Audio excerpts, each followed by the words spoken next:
Hi friends, ഇന്ന് ബാബു എഴുതിയിരിക്കുന്ന മെയിലേക്ക് കിടക്കാം. മാഡം, എൻ്റെ പേര് ബാബു. യഥാർത്ഥ പേരല്ല. എനിക്കിപ്പോൾ 34 വയസ്സുണ്ട്. 2 വർഷത്തിന് മുമ്പാണ് എനിക്ക് ഗവൺമെൻറ് ജോലി കിട്ടിയത്. അത്രയും കാലം വരെ ഞങ്ങളുടെ വീട്ടിലെ ജീവിതം വളരെ കഷ്ടപ്പാട് നിറഞ്ഞതായിരുന്നു. കാരണം ഏറ്റവും ദാരിദ്ര്യം പിടിച്ചൊരു വീട്ടിലെ ആളാണ് ഞാനെന്ന് വേണമെങ്കിൽ പറയാം. അങ്ങനൊരു സിറ്റുവേഷനാണ്. അതിനു മുമ്പ് വിവാഹം കഴിക്കണമെന്ന് പറഞ്ഞു കഴിഞ്ഞാൽ അത് നടക്കില്ല. പ്രേമിച്ചിരുന്നെങ്കിൽ ഒരു പക്ഷേ നടന്നേനെ.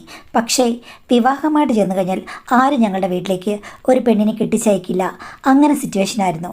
പക്ഷേ എനിക്ക് സർക്കാർ ജോലി കിട്ടിക്കഴിഞ്ഞപ്പോഴേക്കും മൊത്തം ആളുകൾ മാറി. എല്ലാവരും നിർബന്ധിക്കാൻ തുടങ്ങി എത്രയും പെട്ടെന്ന് കല്യാണം കഴിക്കണമെന്ന്. വീട്ടുകാർക്കും അത് വലിയൊരു ആശയമായിരുന്നു എൻ്റെ കല്യാണം. അങ്ങനെ അന്വേഷിക്കാൻ തുടങ്ങി. ചില പെൺകുട്ടികളൊക്കെ പോയി കണ്ടെങ്കിലും പ്രായത്തിൻ്റെതായ ചില പ്രശ്നങ്ങളുള്ളതുകൊണ്ട് അത് ശരിയായില്ല. ആ സമയത്താണ് വമ്പനൊരാലോചന വന്നത്. ലക്ഷ്യപ്രഭുവായ ഒരു പെണ്ണ്, കാണാൻ തരക്കേടില്ല. അവളുടെ ആദ്യ വിവാഹം എന്ത് കാരണത്താലാണ് പിരിഞ്ഞതെന്ന് അവർ പറഞ്ഞില്ല. പൊരുത്തപ്പെടാൻ പറ്റാത്തതുകൊണ്ട് പിരിഞ്ഞു എന്ന് മാത്രമേ പറഞ്ഞുള്ളൂ. അവളുടെ ഭർത്താവിന് എന്തൊക്കെയോ കുഴപ്പങ്ങളുണ്ടായി എന്നാണ് പറഞ്ഞത്. 6 മാസം പോലും പെണ്ണ് ആ വീട്ടിൽ കഴിഞ്ഞില്ലത്രേ എന്നൊക്കെയാണ് പറഞ്ഞത്. എന്തായാലും അവളുടെ സമ്പത്തും ഒക്കെ കണ്ട് എൻ്റെ വീട്ടുകാരും ബന്ധുക്കളുമൊക്കെ ഞെട്ടിപ്പോയി. 2ാം ഘട്ടമാണെങ്കിലും ഇങ്ങനൊരു ആലോചന വന്നത് നിൻ്റെ ഭാഗ്യം എന്നാണ് എല്ലാവരും പറഞ്ഞത്.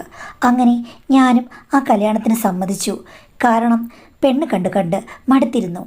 അങ്ങനെ എടുപിടിന്ന് കല്യാണം നടന്നു കഴിഞ്ഞപ്പോഴേക്കും വളരെ മോഹങ്ങളുമായിട്ടാണ് ഞാൻ മണിയറിലേക്ക് ചെന്നത്. പക്ഷേ എൻ്റെ ഭാര്യയ്ക്ക് അങ്ങനെ പ്രത്യേകിച്ച് വലിയ നാണമൊന്നും ഞാൻ കണ്ടില്ല.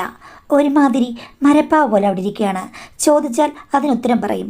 അതിനു മുമ്പും അവൾ മിതമായിട്ട് മാത്രമേ സംസാരിക്കുള്ളൂ. അതുകൊണ്ട് എനിക്ക് വലിയ രീതിയിലുള്ള പ്രശ്നങ്ങളൊന്നും തോന്നിയില്ല. ഇനിയിപ്പോൾ എല്ലാം ഞാൻ തുടങ്ങി വെക്കണം. അപ്പോൾ അത് ശരിയായി വരും. അവളുടെ ഭർത്താവിന് എന്തൊക്കെ കുഴപ്പങ്ങളുണ്ടായിരുന്നാണല്ലോ പറഞ്ഞത്. അപ്പോൾ അയാൾക്ക് ഒന്നും സാധിച്ചു കാണില്ല. ഞാൻ മുൻകൈ എടുത്തു കഴിഞ്ഞാൽ ഇവൾ ഓക്കെ ആകും എന്ന് വിചാരിച്ച് ഞാൻ അടുത്ത് ചേർന്നിരുന്നു. ചുമലിൽ കൈവച്ചു. പക്ഷേ പ്രത്യേകിച്ച് ഭാവഭേദമൊന്നുമില്ല. ഞാൻ ഒരു മുത്തം കൊടുത്തു കഴിഞ്ഞപ്പോൾ അതിനോട് വലിയ രീതിയിലൊന്നും നന്നായി പ്രതികരിച്ചതായിട്ട് എനിക്ക് തോന്നുന്നില്ല. അവൾക്ക് ക്ഷീണം കാണും എന്ന് കരുതി ആദ്യ ദിവസം ഞാൻ തള്ളി നീക്കി. അവളെ വെറുതെ വിട്ടു. 2ാമത്തെ ദിവസം കുറച്ചുകൂടൊക്കെ ഞാനൊന്ന് പരതി നോക്കി. അതിലും പ്രത്യേകിച്ച് അവൾക്ക് വെറുപ്പൊന്നുമില്ല. എന്നാലും ചുമരിൽ നോക്കിക്കിടക്കുകയാണ്, അല്ലെങ്കിൽ മച്ചിൽ നോക്കിക്കിടക്കും. ശരിക്കും ഇവൾക്ക് പേടിയാണോ നാണമാണോ എന്താണെന്നറിയില്ല. ചോദിച്ചിട്ട് വലുതായ ഉത്തരവൊന്നുമില്ല. എന്തായാലും 2ാമത്തെ ദിവസം മുതൽ പോപ്പോ ഈ ജീപ്പിൻ്റെ മതമിളകി എന്ന് പറഞ്ഞതുപോലെ ഞാൻ ഓടിച്ചു നോക്കി. പോപ്പോ ആയിരുന്നു ആദ്യം. അതിലൊന്നും ഒരു പ്രശ്നവുമില്ല.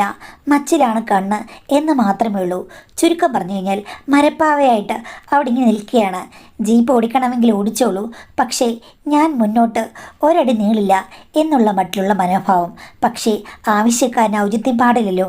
അതുകൊണ്ട് പലപ്പോഴും തിരശ്ശീല മാറ്റി ഭൂപ്രകൃതി ആസ്വദിക്കാൻ ഞാൻ തുടങ്ങി.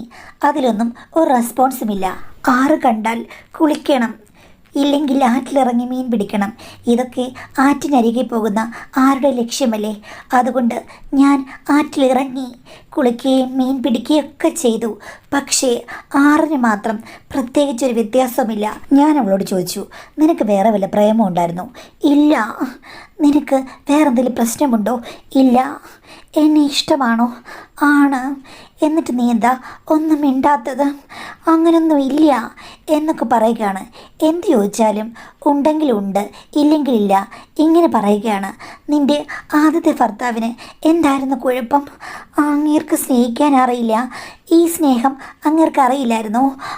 എനിക്കറിയില്ല, ഞാൻ ഒന്നും ശ്രദ്ധിക്കാറില്ല എന്നൊക്കെ പറയുകയാണ്. ഇവക്കെന്താ തലയ്ക്കോളമാണോ? കണ്ടാൽ ബുദ്ധിയുള്ളൊരു പെണ്ണെ പോലെ തോന്നുന്നു. പക്ഷേ പറയുമ്പോൾ ഒന്നും അവൾക്ക് അറിയില്ല. അതുമാത്രമല്ല, ഒന്നും അവൾക്ക് ഫീലിങ്സുമല്ല. ഞാൻ ചോദിച്ചു, ഇതിലൊക്കെ തിരിച്ച് റെസ്പോണ്ട് ചെയ്യേണ്ടത് അത്യാവശ്യമല്ലേ? എനിക്കൊന്നും അറിഞ്ഞുകൂടാ. നിനക്ക് എന്തെങ്കിലും ഫീലിങ്സ് ഉണ്ടോ? ഉണ്ടെന്ന് തോന്നുന്നു. നിങ്ങൾക്ക് നിങ്ങളുടെ കാര്യങ്ങൾ നടന്നാൽ പോരെ? ഞാൻ ചോദിച്ചു. തിരശ്ശീല ഉയർത്തുന്നത് മുതൽ കുത്തുവിളക്ക് അണയ്ക്കുന്നത് വരെ ഞാൻ തന്നെയാണല്ലോ എല്ലാ ജോലിയും ചെയ്യുന്നത് എന്ന് ചോദിച്ചു കഴിഞ്ഞപ്പോൾ ആണുങ്ങളുടെ ഇഷ്ടത്തിന് ഓരോന്നൊക്കെയാണല്ലോ. അത് സ്ത്രീകൾ സഹിക്കുന്നു. ഞാനും അങ്ങനെ തന്നെയാണ് എന്ന് പറഞ്ഞു. സഹിക്കുകയും അഡ്ജസ്റ്റ് ചെയ്യുകയും ചെയ്യാമെന്ന് ചോദിച്ചപ്പോൾ ഞാൻ അങ്ങനെയല്ല പറഞ്ഞത്. ആണുങ്ങളുടെ ഇഷ്ടമെല്ലാം സ്ത്രീകൾക്ക് അഡ്ജസ്റ്റ് ചെയ്യാൻ പറ്റും, അല്ലെങ്കിൽ ഇഷ്ടപ്പെടാൻ പറ്റും എന്ന് വെച്ചിട്ട് വീഡിയോയിലൊക്കെ കാണുന്ന പെണ്ണുങ്ങളെ പോലെ അലറി വിളിക്കാനൊന്നും എനിക്ക് പറ്റില്ല. ഞാൻ ചോദിച്ചു, നീ വീഡിയോ ഒക്കെ കണ്ടിട്ടുണ്ടോ? നിന്നെ കണ്ടു കഴിഞ്ഞാൽ വീഡിയോ ഒന്നും കണ്ട് ലക്ഷണമൊന്നുമില്ലല്ലോ, ഇവിടെ യാതൊരു അനക്കവും ഇല്ലല്ലോ എന്ന് പറഞ്ഞപ്പം എനിക്ക് ഇത്രയൊക്കെ പറ്റൂ എന്നൊക്കെ പറയാണ് മാഡം. പുത്തിരിയിൽ കല്ല് കടിക്കണ്ടല്ലോ എന്ന് വിചാരിച്ച് എനിക്ക് തോന്നുമ്പോൾ എൻ്റെ കാര്യങ്ങളിലേക്ക് കടന്ന് അഡ്ജസ്റ്റ് ചെയ്തു. അങ്ങനെ ലീവ് കഴിഞ്ഞ് ഞാൻ തിരിച്ച് എൻ്റെ ഓഫീസിൽ വന്നു. ഞാൻ വേറൊരു ജില്ലയിലാണ്, അവിടെ താമസിക്കുകയാണ്. ആഴ്ചയിലൊരിക്കലേ വീട്ടിൽ പോവുകയുള്ളൂ. കല്യാണം കഴിച്ച് ചെന്ന് കഴിഞ്ഞപ്പോഴേക്കും ഞാൻ രാത്രിയിൽ കഴിച്ചുകൊണ്ടിരിക്കുന്ന തട്ടുകട അതിൻ്റെ സെറ്റപ്പ് എല്ലാം അങ്ങ് മാറി. ഒരു മാസത്തെ ലീവിലായിരുന്നല്ലോ. തിരിച്ചു വന്നു കഴിഞ്ഞപ്പോഴേക്കും അവിടെ പുതിയ ആളുകളാണ്. പക്ഷേ അവിടെ നിൽക്കുന്ന അതിൻ്റെ ഓണറായ സ്ത്രീയെ ഞാൻ കണ്ടിട്ടുണ്ട്. കാര്യം അവർക്ക് കുറച്ചപ്പുറത്ത് തട്ടുകട ഉണ്ടായിരുന്നു. അവിടെ ഞാൻ 1-2 വട്ടം പോയിട്ടുണ്ട്. എന്നെ കണ്ടു കഴിഞ്ഞപ്പോഴേക്കും, സാറേ ഇവിടുത്തെ അമ്മ കട നിർത്തി, സാർ ഇവിടെ സ്ഥിരം രാത്രി കഴിക്കാൻ വരുമെന്ന് അമ്മ എന്നോട് പറഞ്ഞിരുന്നു. എനിക്ക് ജസ്റ്റ് കണ്ടു പരിചയമുണ്ട്. അമ്മ എന്നെ ഫോണിൽ കാണിച്ചിരുന്നു. അമ്മയുടെ കൂടെ നിന്ന് ഫോട്ടോ എടുത്തിട്ടില്ലെന്ന് ചോദിച്ചു. ഞാൻ പറഞ്ഞു, ഉണ്ട്. കല്യാണം കഴിഞ്ഞിട്ട് എങ്ങനെയുണ്ട് സാറേ എന്ന് ചോദിച്ചു. ഞാൻ പറഞ്ഞു, സുഖം സന്തോഷമെന്ന്. അപ്പോൾ അവർ അർത്ഥം വെച്ച് ഒന്ന് ചിരിച്ചു. ഞാൻ മുമ്പ് ഈ സ്ത്രീയെ കണ്ടിട്ടുണ്ട്. ഞാനെപ്പോഴും ഓർക്കും, ഇത്രയും ചെറിയ പ്രായത്തിൽ എന്തിനാണ് അവർ രാത്രിയിൽ തട്ടുകട നടത്താൻ ഇറങ്ങിയത്? കൂടെ സഹായമായിട്ട് ഒരു ചെക്കനുണ്ട്, 10-20 വയസ്സുള്ളതാണ്. അല്ലാതെ വേറെ ആരും കണ്ടിട്ടില്ല. ഇവർക്ക് ഭർത്താവില്ലേ, മക്കളില്ലേ? നല്ല സുന്ദരിയാണ്, വേറെന്തെങ്കിലും ജോലിക്ക് പോയിക്കൂടെ എന്നൊക്കെ 100 കണക്കിന് ചോദ്യങ്ങൾ എൻ്റെ മനസ്സിൽ ഉണ്ടായിട്ടുണ്ട്. നല്ല ഫുഡാണ്, നല്ല പെരുമാറ്റവും ഒക്കെയാണ്. പക്ഷേ അവിടെ അങ്ങനെ അധികം പോകാറില്ലായിരുന്നു. ഈ അമ്മ ഇവിടെ ഉണ്ടല്ലോ, ഇപ്പോൾ കട അവരെ ഏറ്റെടുത്തതോടുകൂടി എന്ന് ഞാനിവിടെ പോകാൻ തുടങ്ങി. അപ്പോൾ എന്നോട് ഇടയ്ക്കിടെ തിരക്ക് കുറയുമ്പോൾ വന്നിട്ട്, സാറിൻ്റെ വൈഫിനെ ഒന്ന് കാണിച്ചേ എന്നൊക്കെ പറയും. ഞാൻ കാണിക്കും, അപ്പോൾ കൊള്ളാമെന്നൊക്കെ പറയും. പക്ഷേ ഒരു ദിവസം എന്നോട് പറഞ്ഞു, സാറേ ഞാൻ പറഞ്ഞതുകൊണ്ട് ഒന്നും വിചാരിക്കരുത്. എന്താണെന്ന് ചോദിച്ചപ്പോഴേക്കും, സാറിന് ഇതിനേക്കാൾ സുന്ദരിയായ ഒരു പെണ്ണിനെ കിട്ടുമായിരുന്നു, പക്ഷേ അത്രയ്ക്കും ഞാൻ പ്രതീക്ഷിച്ച പോലെ സുന്ദരിയല്ലെന്ന്. ഞാൻ പറഞ്ഞു, എൻ്റെ പ്രായം ഇത്രയല്ലേ, അപ്പോൾ വലിയ സുന്ദരിമാരെയൊന്നും വേണ്ട. അങ്ങനെ ഞാൻ കല്യാണം കഴിക്കാൻ വളരെ ബുദ്ധിമുട്ടി കണ്ടുപിടിച്ചൊരു പെണ്ണാണ് എന്ന് പറയും. സാരമില്ല, പക്ഷെ എന്നാലും ഇതിലും നല്ലൊരു സുന്ദരി കിട്ടുമായിരുന്നു. ഞാനിപ്പോൾ ചോദിച്ചു, ആരെ ഇതിലും നല്ല സുന്ദരി, നിങ്ങളാണോ എന്ന്. അപ്പോഴേക്കും പുള്ളിക്കാരി പെട്ടെന്ന് എന്നെ ഒന്ന് മുട്ടി. എന്ത് ചെയ്യാനാ, എൻ്റെ കല്യാണം കഴിഞ്ഞു പോയല്ലോ. കല്യാണം കഴിഞ്ഞില്ലായിരുന്നെങ്കിൽ ഞാൻ ചിലപ്പോൾ ഓടി വന്നേനെ. എനിക്ക് സാറിനെ ഇഷ്ടമാണെന്ന് പറഞ്ഞു. അത് കേട്ട് കഴിഞ്ഞപ്പോഴേ എനിക്ക് മനസ്സിലായി, ഇവർ ചില്ലറക്കാരിയല്ല. വരുന്നവരോടെല്ലാം മുട്ടി അവിടെ നിൽക്കുകയാണ്. അവർക്ക് ഇഷ്ടം തോന്നുന്നവരെയൊക്കെ അവർ സ്വന്തമാക്കുമെന്ന് എനിക്ക് തോന്നി. പക്ഷേ പെട്ടെന്നെടുത്ത് കയത്തിൽ ചാടാൻ പറ്റുമോ? എങ്കിലും അവരുടെ ആ ഇൻട്രസ്റ്റും സൗന്ദര്യമൊക്കെ കണ്ടു കഴിഞ്ഞപ്പോഴേക്കും കിട്ടാത്തത് എനിക്ക് ഇവിടെ നിന്നായിരിക്കും കണ്ടെടുക്കാൻ പോകുന്നത് എന്നൊരു തോന്നൽ. 2 ദിവസത്തേക്ക് ഞാൻ വീട്ടിൽ പോയിട്ട് ഒരു ദിവസം ചെന്നപ്പോൾ വൈകുന്നേരം എന്നോട് ചോദിച്ചു, എങ്ങനെയുണ്ടായിരുന്നു 2 ദിവസം, അടിച്ചു പൊളിച്ചോന്ന്. ഞാൻ പറഞ്ഞു, കുഴപ്പമില്ലായിരുന്നു എന്ന്. അതെന്താ അങ്ങനെ പറഞ്ഞത്? കല്യാണം കഴിഞ്ഞിട്ട് ഇത്രയും നാളായില്ലേ, പുതുമോടിയൊക്കെ ഒന്ന് കഴിഞ്ഞു, ഇപ്പോഴാണല്ലോ ശരിക്കും നല്ല രീതിയിൽ അഡ്ജസ്റ്റ് ചെയ്ത് ഒത്തുചേരേണ്ടത്. അപ്പോൾ കുഴപ്പമില്ലായിരുന്നു എന്നാണോ പറയേണ്ടത്? തട്ടുപൊളിപ്പനായിരുന്നു എന്ന് പറയേണ്ടതെന്ന് ചോദിച്ചു. ഞാൻ ഒന്നും മിണ്ടിയില്ല. അപ്പോൾ എന്നോട് ചേർന്ന് നിന്നിട്ട് ചോദിച്ചു, സാറേ എന്തെങ്കിലും കുഴപ്പമുണ്ടോ സാറിൻ്റെ ദാമ്പത്യ ജീവിതത്തിൽ നിന്നും? ഞാൻ ചുറ്റും നോക്കി. അപ്പോൾ എന്നോട് പറഞ്ഞു, ശരി ഇപ്പോൾ പറയണ്ട, നാളെയോ മറ്റന്നാളോ ആളൊഴിഞ്ഞു കഴിയുമ്പോൾ എന്നോട് പറയണം, അല്ലെങ്കിൽ എൻ്റെ നമ്പർ വാങ്ങിക്ക്. എന്നിട്ട് രാത്രി 12 മണി കഴിയുമ്പോഴേക്കും തട്ടുകട അടയ്ക്കും. അത് കഴിയുമ്പോൾ എന്നെ വിളിക്കണമെന്ന് പറഞ്ഞു. ഞാൻ ആ സമയത്ത് നമ്പർ കൊടുത്തില്ല. പിറ്റേ ദിവസം ആളൊഴിഞ്ഞപ്പോൾ ഞാൻ കാര്യങ്ങൾ പറഞ്ഞു. ഒരു മരപ്പാവയാണ് എൻ്റെ ഭാര്യ എന്ന് പറഞ്ഞു കഴിയുമ്പോഴേക്കും അവർ മൂക്കത്ത് വിരൽ വെച്ചു. കൊള്ളാം, പിന്നെന്തിനാണ് ഇവൾ ഒരുത്തനെ ഉപേക്ഷിച്ചിട്ട് രണ്ടാമതൊരാളെ കല്യാണം കഴിച്ചത്? ആദ്യത്തെ ഭർത്താവിന് എന്തായിരുന്നു കുഴപ്പം? സത്യം പറഞ്ഞാൽ ഇവൾക്കാണ് കുഴപ്പം. ആദ്യത്തെ ഭർത്താവിന് ഒരു കുഴപ്പവും കാണില്ല. അങ്ങേർക്ക് മടുത്തിട്ടായിരിക്കും അങ്ങേര് ഒഴിവാക്കിയതെന്ന് പറഞ്ഞു. അത് കേട്ടപ്പോഴാണ് എനിക്ക് തോന്നിയത്, അയാൾക്കാണ് കുഴപ്പം, അയാൾക്കാണ് കുഴപ്പമെന്ന് ഇവൾ പറഞ്ഞു. പക്ഷെ അങ്ങനെ ആയിരിക്കില്ല. ഇവളുടെ സ്വഭാവം കണ്ടു കഴിഞ്ഞപ്പോഴേക്കും എത്രയും പെട്ടെന്ന് ഒഴിവാക്കിയ അയാൾ ബുദ്ധിമാനാണ്. അവസാനം അത് വന്ന് എൻ്റെ തലയിൽ വീഴുകയും ചെയ്തു എന്ന് ഞാൻ വിചാരിച്ചു. ഇത്തിരി കഴിഞ്ഞപ്പോൾ അവരെന്നോട് പറഞ്ഞു, ഒന്നും വിഷമിക്കേണ്ട കാര്യമില്ല, അവിടെ കിട്ടാത്തത് ഇവിടെ കിട്ടും. സാറിന് ഞാനുണ്ടെന്ന് പറഞ്ഞു. നിങ്ങൾക്ക് ഹസ്ബൻഡ് ഇല്ലെന്ന് ചോദിച്ചു കഴിഞ്ഞപ്പോഴേക്കും എന്നോട് പറഞ്ഞു, ഹസ്ബൻഡിൻ്റെ കാര്യമൊക്കെ ഞാൻ രാത്രി പറയാമെന്ന്. രാത്രി വിളിച്ചു കഴിഞ്ഞപ്പോഴേക്കും അവർ പറഞ്ഞു, ഹസ്ബൻഡ് വലിയൊരു കുടിയനാണ്, 2 പേരും കൂടി പ്രേമിച്ച് കല്യാണം കഴിച്ചതാണ്, വീട്ടുകാർക്കൊന്നും ഇഷ്ടമല്ല. വന്നു കഴിഞ്ഞപ്പോൾ അങ്ങേരുടെ തനി ഗുണം പുറത്തെടുത്തു. ഇപ്പോഴും കുടിച്ചു മറിഞ്ഞ് നടക്കുകയാണ്. അങ്ങേരുടെ ആരോഗ്യസ്ഥിതി വെച്ച് കുട്ടികളൊന്നും ഉണ്ടാകുമെന്ന് തോന്നുന്നില്ല. പിന്നെ ഇങ്ങനെ പോകുന്നു. പണം ഉണ്ടാക്കി കൊടുക്കണം. അത് തട്ടുകട നടത്തിയോ അല്ലെങ്കിൽ എൻ്റെ ഇഷ്ടത്തിനോ ഏത് രീതി വേണമെങ്കിലും അങ്ങേർക്ക് പൈസ ഉണ്ടാക്കി കൊടുക്കണം. പൈസ കൊടുത്തു കഴിഞ്ഞാൽ ഇങ്ങോട്ട് വരില്ല, എവിടെങ്കിലും കുടിച്ചിട്ട് കൂട്ടുകാരുടെ കൂടെ കറങ്ങി നടന്നോളും, എന്നെ വിളിക്കത്ത് പോലുമില്ല എന്ന് പറഞ്ഞു. അപ്പോൾ ഭർത്താവിനറിയാമോ നിങ്ങൾക്ക് മറ്റിഷ്ടങ്ങളുണ്ടെന്ന്? സാർ, ഭർത്താവിനെ അറിയുന്നല്ല, ആദ്യമൊക്കെ പൈസ കിട്ടാൻ വേണ്ടിയിട്ട് അയാൾ തന്നെയാണ് പലരെയും എന്നെ കാണിച്ചു തന്നത്. ഇഷ്ടമുണ്ടെങ്കിൽ നീ ഇഷ്ടമുള്ളത് സമ്പാദിച്ച് എനിക്ക് തരണമെന്ന് പറഞ്ഞു. പക്ഷേ അയാൾ കാണിച്ചു തന്ന ആൾക്കാരെയൊന്നും എനിക്കിഷ്ടമില്ലായിരുന്നു. എൻ്റെ സൗന്ദര്യത്തിൽ എനിക്ക് പണ്ടേ ആത്മവിശ്വാസമുണ്ട്. അങ്ങേരുടെ സൗന്ദര്യം കണ്ടാണ് ഞാൻ പോകുന്നത്. അതിങ്ങനെയായി. അപ്പോൾ അങ്ങേര് ചൂണ്ടിക്കാണിച്ചിരുന്ന ആൾക്കാരുടെ കൂടെ എനിക്ക് പറ്റുമോ? പറ്റില്ല. അപ്പോൾ ഞാൻ കണ്ടെത്തണം സുന്ദരന്മാരെ. അതുകൊണ്ട് തട്ടുകടയാണെങ്കിലും പണം ഉണ്ടാക്കാൻ വേണ്ടി അതിൽ പാതി അയാൾക്ക് കൊടുക്കണം. ഇനി സൗന്ദര്യമുള്ളവർ വന്നാലും എനിക്ക് കുറച്ച് പൈസ കിട്ടണം, ഇല്ലെങ്കിൽ എൻ്റെ ജീവിതം മുന്നോട്ട് പോകില്ല. സാർ ഓർക്കും ഞാനൊരു ചീത്ത സ്ത്രീയാണെന്ന്. ആണെന്ന് വിചാരിച്ചോളൂ. എന്നാലും പണത്തിന് വേണ്ടി ഇഷ്ടമില്ലാത്ത ആൾക്കാരുടെ പുറകെ ഞാൻ പോയിട്ടില്ല. സ്റ്റാൻഡേർഡ് ഇല്ലാത്ത ആൾക്കാരുടെ പുറകെ ഞാൻ പോയിട്ടില്ല. ഒന്നുകിൽ ഉദ്യോഗസ്ഥന്മാർ, അല്ലെങ്കിൽ അതിന് തക്ക സ്റ്റാൻഡേർഡ് ഉള്ളവർ, അവനുമായി എനിക്ക് ബന്ധമുണ്ട്. പക്ഷേ സാറിന് ഇഷ്ടമാണെങ്കിൽ എൻ്റെ കൂടെ ജോയിൻ ചെയ്യാം. സാറിന് എന്തിഷ്ടം വേണമെങ്കിലും എന്നോട് പറയാം, എനിക്കൊരു പ്രശ്നവുമില്ല. ഇഷ്ടമായിട്ടാണ്. ഞാൻ വലിയ തുകയൊന്നും ചോദിക്കില്ല, എനിക്ക് ഇഷ്ടമുണ്ട് എന്ന് പറഞ്ഞു. അത് കേട്ട് കഴിഞ്ഞപ്പോൾ എൻ്റെ മനസ്സിൽ മോഹത്തിൻ്റെ ലഡു പൊട്ടി. നിൻ്റെ ഭർത്താവ് കുഴപ്പമൊന്നും ഉണ്ടാക്കില്ലേ എന്ന് ചോദിച്ചു കഴിഞ്ഞപ്പോഴേക്കും അങ്ങേർക്ക് ഒരു പ്രശ്നവുമില്ല. ആക്ച്വലി അങ്ങേർക്ക് ഇതൊക്കെ ഇഷ്ടമാണ്. ഞാൻ തന്നെ ആളുകളെ കണ്ടെത്തുന്നത്. എങ്കിൽ അങ്ങേർക്ക് പണം കിട്ടുമല്ലോ എന്ന് എന്നോട് പറഞ്ഞു. സത്യം പറഞ്ഞാൽ കുറച്ച് പണം പോയാലും സൗന്ദര്യമുള്ള, നമ്മളെ ഇഷ്ടപ്പെടുന്ന, താല്പര്യമുള്ള ഒരാൾ നമ്മുടെ കൂടെ ഉണ്ടായിരിക്കുക എന്ന് പറഞ്ഞത് പുതിയ അനുഭവമാണ്. ഇത്രയും നാൾ ഞാൻ ജീവിതത്തിൽ മിസ് ചെയ്തതാണ്. അപ്പോൾ ഈ സുന്ദരിയെ വെറുതെ വിടുന്നത് ശരിയാണോ? അവരുടെ കയ്യിലിരിപ്പ് ശരിയല്ല, എങ്കിലും മോഹം എന്നെ പിടിവിടുന്നില്ല. ഞാൻ പറഞ്ഞു, അങ്ങനെയാണെങ്കിൽ നിനക്കെപ്പോൾ വരാൻ പറ്റുമെന്ന്? ഞാൻ കടയടച്ചിട്ട് രാത്രി 1 മണിയാകുമ്പോൾ വരാം. കുളിച്ച് സുന്ദരിയായിട്ട് മാത്രമേ ഞാൻ വരൂ എന്ന് പറഞ്ഞു. ഞാനാണെങ്കിൽ കാത്തിരുന്നു. അങ്ങനെ അവർ വന്നു കഴിഞ്ഞപ്പോഴാണ് അവരുടെ യഥാർത്ഥ സൗന്ദര്യം എനിക്ക് മനസ്സിലായത്. തട്ടുകടയിൽ നിൽക്കുമ്പോൾ, അവർ ഒരുങ്ങാതെ നിൽക്കുമ്പോൾ നല്ല സൗന്ദര്യം. പക്ഷേ ശരിക്കും ഒരുങ്ങി വന്നു കഴിഞ്ഞപ്പോൾ അവർ റിച്ചായൊരു വീട്ടിലെ പെണ്ണാണ്. വളരെ ആഠ്യത്വമുള്ള, കുലീനത്വമുള്ള, ആരെ കണ്ടാലും മോഹിച്ചു പോകുന്ന ഒരു സ്ത്രീയാണെന്ന് എനിക്ക് മനസ്സിലായി. അവർക്ക് പറ്റിയ ഒരു അപജയമാണ് അവരുടെ ജീവിതം. പക്ഷേ അവരെ സ്വന്തമാക്കാൻ പറ്റിയത് എൻ്റെ മോഹത്തിൻ്റെ അങ്ങേയറ്റമെന്ന് എനിക്ക് അന്ന് മനസ്സിലായി. എന്നോട് വന്നപ്പോഴേ ചോദിച്ചത്, സാറിന് എന്താണ് കിട്ടാത്തത്? എവിടെയാണ് റൊമാൻസ് നഷ്ടപ്പെട്ടത്? സാറിൻ്റെ ഭാര്യ എങ്ങനെയാണ് എന്നൊക്കെ ചോദിച്ചു.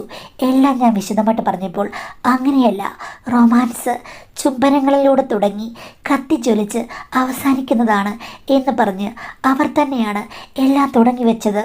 എല്ലാം അറിയാവുന്ന ഒരു സ്ത്രീ, ഒരു പുരുഷൻ ആരാണെന്ന് മനസ്സിലാക്കുന്ന സ്ത്രീ, ഓമനിക്കാനും ഓമനിപ്പിക്കാനും വളരെ ഇൻട്രസ്റ്റ്, കുതിരയേറി പാഞ്ഞു തുള്ളാൻ അതിലും മിടുക്ക്, തലയാട്ടത്തിനോ അവളെക്കാൾ മിടുക്കി ആരുമില്ല. എൻ്റെ ജീവിതത്തിൽ ആ 1 മണിക്കൂർ എനിക്ക് മറക്കാൻ പറ്റാത്ത ഒരധ്യായമായിരുന്നു. ആ അധ്യായം പിന്നെയും പിന്നെയും തുടരണം എന്ന് ഞാൻ ഓർത്തു. പക്ഷെ അവൾ പറഞ്ഞത് അവൾക്ക് 1 വട്ടം വരുമ്പോൾ 3 വട്ടം വന്ന മാതിരിയാണ്. കാര്യം 3 വട്ടം പൂർത്തീകരിക്കാതെ അവൾ പുറത്തു പോകില്ല പോലും. അത്തരം ഒരു മിടുക്കിയാണ് അവൾ. എനിക്കാദ്യം കേട്ട് കഴിഞ്ഞപ്പോൾ ഭയങ്കര സംശയമായിരുന്നു, എനിക്കത്രയും കഴിവുണ്ടോ എന്ന്. അവൾ പറഞ്ഞു, കഴിവ് എല്ലാവരുടെയും ഉള്ളിൽ ഉറങ്ങിക്കിടക്കുകയാണ്.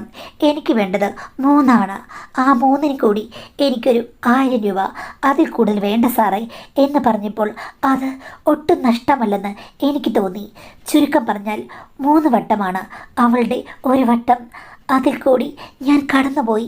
അപ്പോഴാണ് എനിക്ക് മനസ്സിലായത്, ഉറങ്ങിക്കിടന്ന എൻ്റെ ആഗ്രഹങ്ങളും എൻ്റെ കഴിവുകളും പുറത്തെടുക്കാൻ അവളെപ്പോലൊരു പാർട്ണർ വേണമെന്ന്. അങ്ങനെ ഞാൻ അതിലേക്ക് മുഴുകിപ്പോയി. ഇപ്പോൾ മിക്കവാറുമുള്ള ദിവസങ്ങളിലെല്ലാം എനിക്ക് ശരിക്കും അവളാണ് കൂട്ട്.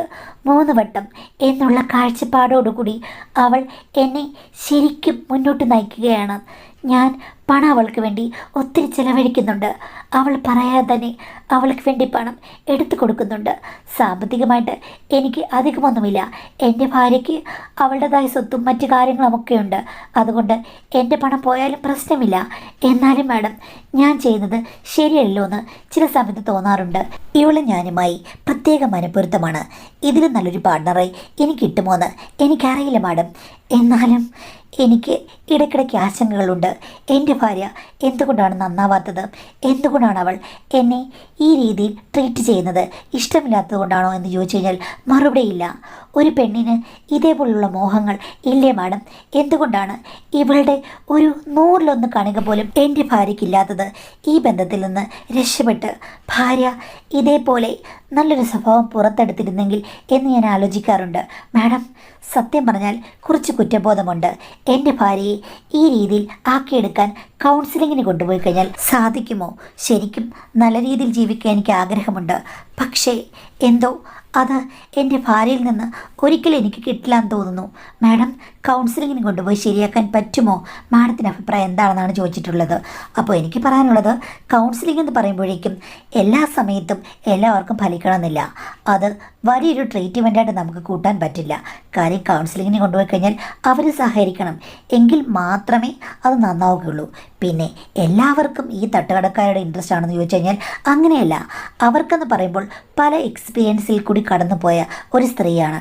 അവരുടെ ഈ ഒരു കാര്യത്തെ പറ്റിയിട്ടുള്ള കൺസെപ്റ്റും വേറെ ആയിരിക്കും. അവർക്കത് എൻജോയ് ചെയ്യാൻ ഒത്തിരി ഇഷ്ടമാണ്. ചിലർക്ക് ഈ കാര്യങ്ങൾ ഭയങ്കര താല്പര്യമാണ്, അവരുടെ ജീവിതത്തിൻ്റെ ഒരു ഭാഗമാണ്. മിക്ക ദിവസങ്ങളിലും അത് ഓർക്കും, അതിനെക്കുറിച്ച് ചിന്തിക്കുമ്പോൾ അവർക്ക് ആ ഇഷ്ടങ്ങൾ എങ്ങനെയെങ്കിലും സാധിച്ചെടുക്കണമെന്ന് തോന്നും. അതൊക്കെ ഓരോ മനുഷ്യരുടെ ഓരോ രീതികളാണ്. നിങ്ങൾക്ക് ഇൻട്രസ്റ്റ് 100% ചിലപ്പോൾ ചിലർക്ക് 150% ആയിരിക്കാം. പക്ഷേ 10% ഉള്ളവരുണ്ട്, 20% ഉള്ളവരുണ്ട്, 50% ഉള്ളവരുണ്ട്. അങ്ങനെ പല ഇൻറ്റൻസിറ്റിയിലാണ് പലരുടെയും മനസ്സ്. അതെല്ലാം ഈ തട്ടുകടക്കാരുടെ ലെവലിലേക്ക് ആക്കി മാറ്റാൻ പറ്റുമെന്ന് ചോദിച്ചു കഴിഞ്ഞാൽ പറ്റില്ല. പക്ഷേ ഇങ്ങനെ തഞ്ചാവൂർ ബൊമ്മ മാതിരി എന്ന് നിങ്ങൾ പറയുന്ന രീതിയിൽ നിന്ന് അവരെ മാറ്റിയെടുക്കാൻ സൈക്കോളജിക്കൽ ട്രീറ്റ്മെൻറ്റുകൾക്ക് പറ്റും, കൗൺസിലിങ്ങിനൊക്കെ കൊണ്ടുപോകാം. പക്ഷേ അറിയില്ല അവരുടെ ഹിസ്റ്ററി എന്താണെന്ന്. അവർക്ക് ചെറുപ്പത്തിലുണ്ടായ എന്തെങ്കിലും എക്സ്പീരിയൻസുകളോ മെൻ്റൽ ബ്ലോക്കോ എന്തെങ്കിലും ആണോ എന്ന് നമുക്കറിയില്ല. അപ്പോൾ നിങ്ങൾ ഒരു കൗൺസിലിങ്ങിന് പോകുന്നതിൽ ഒരു കുഴപ്പമില്ല, കൊണ്ടുപോകണം. പക്ഷെ അവർ സഹകരിക്കുമെന്നറിയില്ല. അവരെ ഒന്ന് പറഞ്ഞ് സമാധാനിപ്പിച്ച് കൊണ്ടുപോയി അവരുടെ ആ മൈൻഡ് ബ്ലോക്ക് മാറ്റിയെടുക്കുക. എന്നിട്ട് നല്ല രീതിയിൽ സ്നേഹിച്ച് മുന്നോട്ട് പോകേണ്ട, അല്ലെങ്കിൽ ദാമ്പത്യ ജീവിതത്തിൽ ഇത്തരം കാര്യങ്ങളുടെ അത്യാവശ്യകത അവർ മനസ്സിലാക്കി നിങ്ങളുമായിട്ട് സഹകരിക്കുകയാണെങ്കിൽ നിങ്ങളുടെ ദാമ്പത്യ ജീവിതം നന്നാകും. ഈ ഒരു തട്ടുകടക്കാരോടുള്ള ജീവിതം ശരിയാണ്, റിസ്ക്കാണ്. പക്ഷേ നിങ്ങൾക്കത് ഒഴിവാക്കാനും പറ്റുന്നില്ല. അപ്പോൾ ഭാര്യയെ നിങ്ങളും കൂടി കൗൺസിലിങ്ങിന് പോവുക. അവിടെ വെച്ച് മെച്ചപ്പെടുകയാണെങ്കിൽ നന്നായിട്ട് മുന്നോട്ട് പോകുക. എന്ന് വെച്ചിട്ട് തട്ടുകടക്കാരെയും നിങ്ങളുടെ ഭാര്യയെയും ഒരിക്കലും താരതമ്യം ചെയ്യരുത്. കാര്യം മെച്ചപ്പെടുമ്പോൾ തട്ടുകടക്കാരുടെ രീതിയിലേക്ക് അവർ മെച്ചപ്പെടുമെന്നല്ല വിചാരിക്കേണ്ടത്. അവർ നിങ്ങൾക്കനുസൃതമായിട്ട് കുറച്ചൊക്കെ മാറും എന്ന് മാത്രമേ വിചാരിക്കാവൂ. അല്ലാതെ ഒരാളെ കറക്റ്റ് വേറൊരാളുടെ സ്വഭാവം പോലെ ആക്കിയെടുക്കാൻ പറ്റുകയില്ല. ചിലപ്പോൾ മാറിയില്ലെന്ന് വരാം, ഒന്നും പറയാൻ പറ്റില്ല. ഇതൊക്കെ ഒരു പരീക്ഷണമാണ്. ആ പരീക്ഷണങ്ങളിലേക്ക് അവരെ സ്നേഹപൂർവ്വം നയിച്ച് ദാമ്പത്യ ജീവിതം മെച്ചപ്പെടുത്തുക എന്ന് മാത്രമേ എനിക്ക് ഉപദേശിക്കാൻ പറ്റുള്ളൂ. അല്ലാതെ ഇതിലിപ്പോൾ പ്രത്യേകിച്ച് റെമഡി ഒന്നുമില്ല.